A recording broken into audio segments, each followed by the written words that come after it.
Hola, en la tarde de hoy vamos a revisar los lineamientos de la práctica profesional que hacen parte del programa de trabajo social. Lo que veremos en el contenido básicamente son 5 aspectos. Uno dirigido a la estructura organizativa de la práctica profesional, otro al sentido del quehacer del trabajador social, un segundo al sentido de la práctica profesional en sus 2 niveles, uno dirigido a la evaluación y el último dirigido a los indicadores del comportamiento. Para hablar de la estructura organizativa de la práctica profesional es importante tener en cuenta los elementos que los mencionamos a continuación. Un comité de práctica que está liderado por el director del plan de estudios, el coordinador de la práctica profesional y los docentes asesores. Un reglamento de práctica que debe ser socializado con sus docentes asesores al inicio de su práctica profesional, el docente asesor, que es quien está durante todo el ejercicio de la práctica profesional, tanto en el nivel 1 como en el nivel 2, haciendo un acompañamiento constante, y los niveles de práctica, que es quizás el elemento más importante de esta estructura organizativa. El primer nivel de práctica va dirigido a un nivel de diagnóstico y contextualización que responderían básicamente a los 3 primeras fases o momentos de los métodos de actuación profesional, que son estudio, diagnóstico y planificación o programación. Y un segundo nivel de práctica que va dirigido a la intervención. Esta intervención debe cumplir con 3 niveles o 3 fases y momentos restantes del proceso de intervención profesional o de actuación profesional, y básicamente son ejecución, evaluación y sistematización. Cuando hablamos del sentido del quehacer profesional del trabajador social, lo primero que tenemos que tener en cuenta es que debemos asumir el rol del trabajador social, asumir un rol profesional que básicamente va dirigido al empoderamiento de esos conocimientos y esos saberes, esos aprendizajes que hacen parte del nivel 2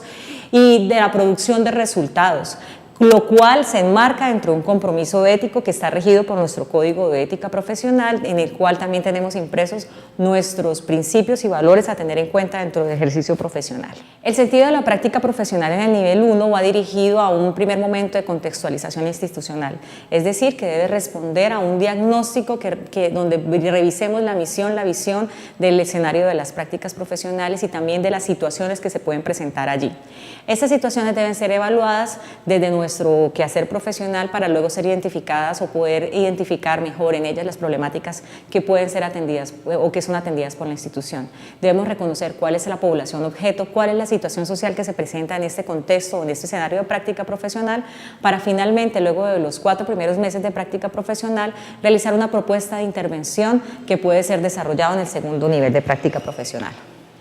El sentido de la práctica profesional número 2, o lo que se espera realizar en la práctica número 2, como resultado final tendrá la sistematización de la experiencia, pero esto respondiendo a todo un estudio de marco lógico, institucional y legal. Ojo, la política pública es importante tanto en el sentido de la práctica 1 como en el sentido de la práctica 2. Tenemos que responder a una problemática abordada, a cuáles son las metodologías de transformación que estamos utilizando conforme a los métodos de actuación profesional, a los enfoques metodológicos y a las teorías desde lo temático y desde lo disciplinar, y a la actuación profesional en sí misma. Cómo logramos engranar todos estos aspectos para hacer de una práctica profesional exitosa que se vea reflejada en la sistematización de la experiencia.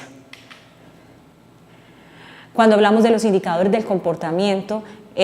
quizás estamos haciendo alusión no solamente a ser trabajadores sociales desde el conocimiento, sino a vernos y a hablar conforme a lo que exige nuestra disciplina.